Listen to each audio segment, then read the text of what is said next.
Nous changeons de chapitre et donc c'est Monsieur Ollier, maire adjoint en charge de l'aménagement d'espaces publics notamment, qui va vous présenter cette convention de maîtrise d'ouvrage la SNCF pour un ouvrage qui se situe pas très loin de la mairie. Merci Monsieur le maire.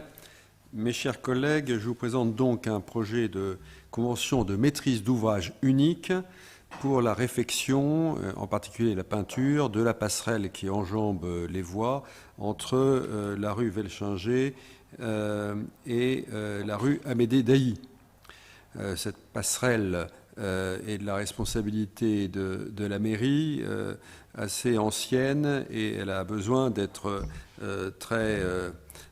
très fortement rénovée, en particulier la peinture. Et il ne vous a pas échappé qu'étant par-dessus les voies de la SNCF, ce travail devait être fait juste au-dessus des caténaires. Et donc, les contraintes liées à ce chantier impliquent de se coordonner énormément avec la SNCF, de travailler pendant les week-ends où il y a des travaux qui nécessitent l'arrêt de la circulation des trains et d'utiliser des entreprises agréées par la SNCF et de faire intervenir les spécialistes de la SNCF pour coordonner le tout au niveau en particulier de la sécurité. Voilà pourquoi, vu toutes les contraintes et pour ne pas non plus être pénalisé financièrement par les pénalités que nous aurions si nous arrêtions le trafic uniquement pour cela, nous avons choisi de confier la maîtrise d'ouvrage à la SNCF pour réaliser ces travaux en même temps que les travaux d'accessibilité de la gare Rive-Gauche qui sont en cours.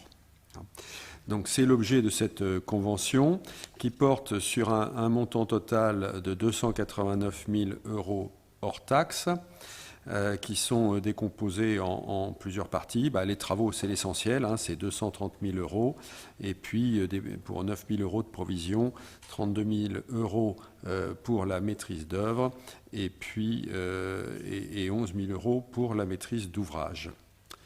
Voilà, mes chers collègues, le projet de convention que je vous propose. Merci, Monsieur le maire adjoint. Y a-t-il de demandes de parole? Madame Egal. Oui, on ne peut que déplorer une nouvelle fois que la question de la mise en accessibilité de cette passerelle n'ait même pas été étudiée. À notre connaissance, dans une étude faite il y a quelques années, sur les axes de déplacement transversaux, cet axe avait été identifié comme un axe majeur.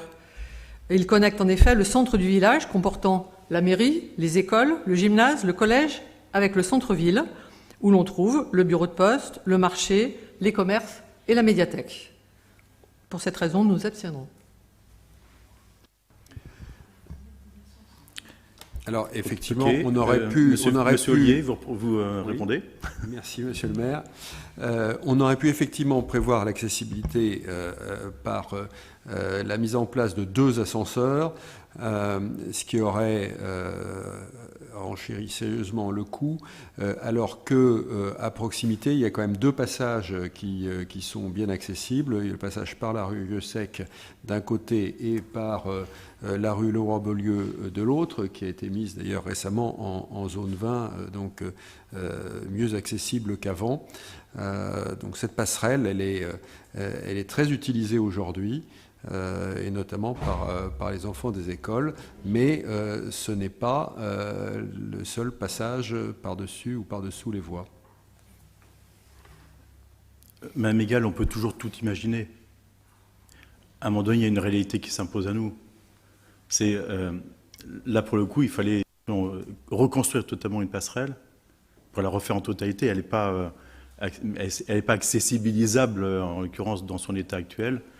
Et donc, à partir du moment où il y a des trajectoires, des circuits alternatifs qui ne nécessitent pas de faire un détour considérable, en tout cas à mon sens, je pense que c'est comme pour les ADAP, ce qui est demandé au commerce, c'est toujours un équilibre coût-efficacité. Donc là-dessus, je peux vous dire que je pense que c'était même pas envisageable de vous proposer une proposition avec 2 ascenseurs pour cette passerelle. Ce n'était pas envisageable du tout.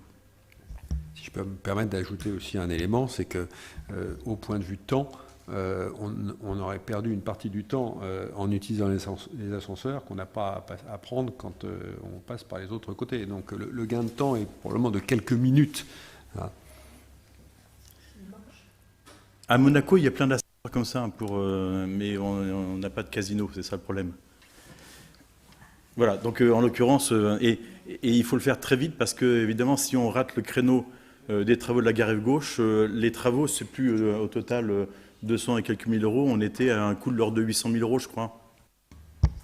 On était entre 800 000 et 1 million d'euros suivant les possibilités. Voilà, pour une rénovation et non pas une reconstruction de la passerelle.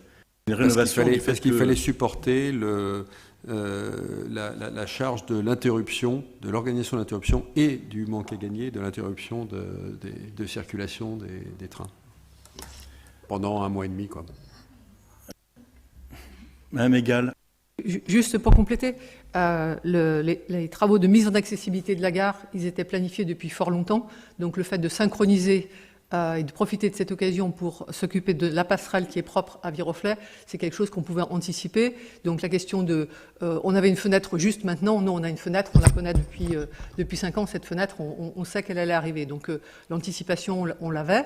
Quant au fait qu'on n'ait pas étudié, ce que je ne comprends pas, c'est, vous me parlez de circuits alternatifs. Aujourd'hui, on n'a pas dessiné correctement les circuits qui permettent d'aller d'un quartier à un autre en utilisant des circuits qui soient totalement accessibles.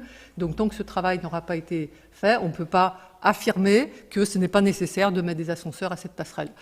Donc je maintiens notre position d'abstention. Eh bien écoutez, moi j'affirme que ce n'est pas nécessaire. Voilà. Comme ça au moins quelqu'un l'affirmera. Voilà.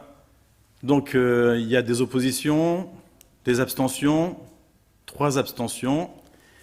Je vous remercie.